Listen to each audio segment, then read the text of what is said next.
I got to take y'all down to the Piggly Wiggly. We got to go to the Piggly Wiggly because we do got to talk about a Piggly Wiggly cashier in Mobile. In Mobile, a Piggly Wiggly cashier has been charged with theft. Grocery store cashiers being charged under Alabama's new retail theft law. New law. The new law went into effect September 1st and seeks to deter the crime that cost Alabama retailers $1.2 billion last year. Now that's according to data from Capital One. Mobile police say 30-year-old Stephanie Hawthorne and another cashier were stealing from Piggly Wiggly. Piggly Wiggly is a grocery store.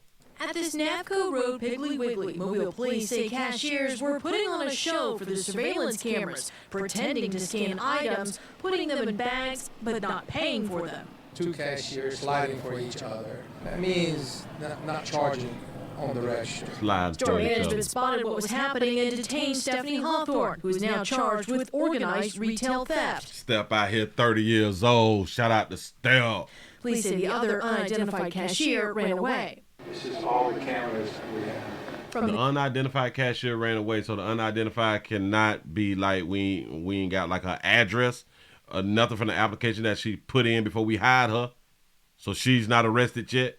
His new location on University that he hopes to open this week, owner Kamal Constantine showed us how they keep eyes on everything at his 15 Piggly Wiggly stores. Ooh, he popping. We have management that look on our cameras all the time. It is a big problem. Nancy Dennis with the Alabama Retail Association says Alabama's new Retail Theft Crime Prevention Act cracks down on the problem. The new law allows retailers to sign warrants for arrest without leaving their stores. That's the new law. Allows retailers to sign warrants without leaving the store. Gives thieves and their organizers real jail time. So they want to. So now y'all gonna give people real jail time for theft, which they should have been doing. But okay. Have a group of people who come into, say, a shopping center, and they go. They're not really discriminatory against what kind of stores they go to, and they'll go to everybody in the shopping center. They'll steal a little bit here and steal a little bit there. You know, they would stay under the radar as far as amounts. But when what this law does too is it allows those amounts to be aggregated. And so once you aggregate those amounts together, then you're going to end up with a felony charge instead of just a misdemeanor charge. Dennis says the law targets these who have stayed under the radar and cut into retailers' profits, which ultimately makes things more expensive for consumers. It's always affecting the community because that costs the consumer. It has to be passed to the consumer, and it costs everybody.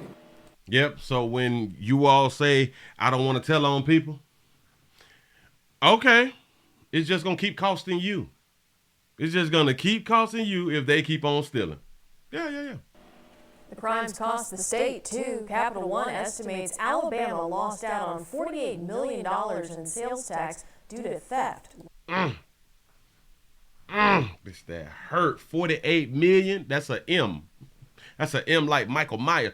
That 48 million. That's like Merry and Christmas. Yeah. But y'all don't want to say nothing.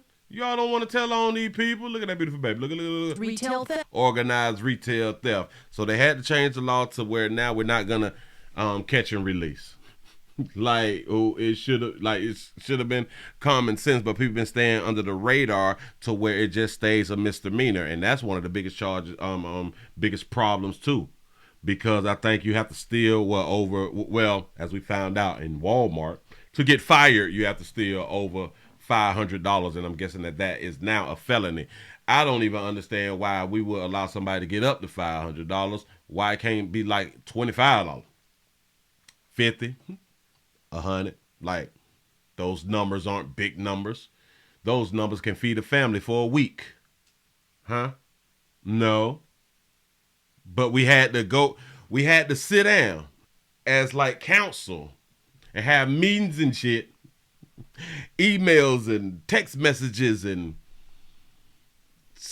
create a laws that's probably 1,300 pages and shit to say, if you steal, we are going to hold you accountable. They had meetings on that shit. I want y'all to really understand how it goes. Meetings. Sit down. You had to get dressed. You had to put your essential products down to go to this doggone meeting so we could talk about whether we're going to hold people accountable for stealing. Something is clearly wrong with us as a people. I promise you it is. It's something in the, damn it, it's something in the water, something in the air, it's something in the dope. It's just something in the dope. Well, I don't. We're going to leave it right there. We're going to leave it right there, baby. Don't even much worry about it because you will eventually get out. You got a monkey and damn it, they said that you're 30. You don't look a day over 19, baby. Don't let nobody tell you that you 30. You look great, baby. You look great. You 30 at Piggly Wiggly and stealing. Got it. Shout out to Logan for the $2 super chat. She say, freed a baby from Walmart yesterday. That's what I'm saying. They got to let these sugars go. They just trying to, listen. They arrested them while they was just trying to feed their family and get Christmas gifts. In the words of Biggie Smalls, move right along. Ain't going to eat much hoe.